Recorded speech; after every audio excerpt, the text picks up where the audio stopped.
Mr. Speaker, I asked him if he understood the impact of his own policy. He didn't say yes. The reason he U-turns all the time is because he is clueless. He is blowing around like a plastic bag in the wind, no sense of direction whatsoever. He says no one's going to listen to us. Who's going to listen to him? The winter fuel allowance, U-turn. WASPI women, U-turn. The two-child benefit cap, U-turn. Grooming gangs inquiry, U-turn. The family farms tax, U-turn. Digital ID, U-turn. Jury trials? U-turn. We hope so. We hope so. I think that's going to be the next one, Mr. Speaker. Week after week, these poor people sitting behind him have to defend the indefensible, only for him to U-turn a few days later. All right. Let's cut straight to the fire from PMQs on the 14th of January, 2026. Kemi Badenoch just walked into the Commons and absolutely demolished Keir Starmer. She starts with this killer line: "Can I welcome the Prime Minister's latest U-turn?" I feel like I say that every week. Boom. The chamber erupts and laughs. She is not playing. She is calling him out as clueless, directionless, like a plastic bag, blowing in the wind. No plan, no spine. Just endless flip-flops. Then she unleashes the list. Listen to this rapid-fire roast winter fuel allowance U-turn. WASPI women U-turn. Two-child benefit cap U-turn. Grooming gangs inquiry U-turn. Family farms tax U-turn. Digital ID U-turn. And jury trials, she pauses, smirks, and says, "We hope so." I think that is going to be the next one. Every single time she hits one, the Tory bench is behind her chant, U-turn. Like a war cry, it is brutal, it is theater, and it is working. Now, let's break it down cold and hard. Why these aren't just tweaks? They're proof Starmer's government is crumbling under its own weight. First, winter fuel allowance. They slashed heating payments for millions of pensioners right after taking power, called it necessary. People were furious. Pensioners freezing, charities screaming. Starmer dug in for months. Then, boom, reversed it, restored for most. Why? Panic, public backlash, petitions, and tanking polls. He defended the indefensible, then folded.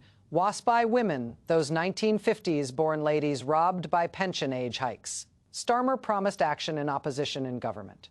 Not affordable. Campaigners, MPs, even legal threats later. He is reconsidering payouts. Another promise broken, another cave in two. Child benefit cap. Labour MPs hated it, got suspended for fighting it. Starmer said no way. Then autumn budget 2025, scrapped. Billions spent. Child poverty drops. But only after internal revolt and pressure, if it was right. Why wait? Because he is weak, reacting, not leading grooming gangs inquiry. This one's explosive. Starmer dismissed national probes as far-right bandwagoning. After Baroness Casey's report exposed the failures, systemic cover-ups, ethnicity ignored, he flips full statutory inquiry, dragged kicking and screaming by victims, Tories, even Elon Musk's noise. Justice delayed is justice denied. Family farms tax, the inheritance raid that terrified rural Britain, tractors in Westminster, farmers talking suicide. Starmer held the line until the 23rd of December, right before Christmas. Threshold doubled.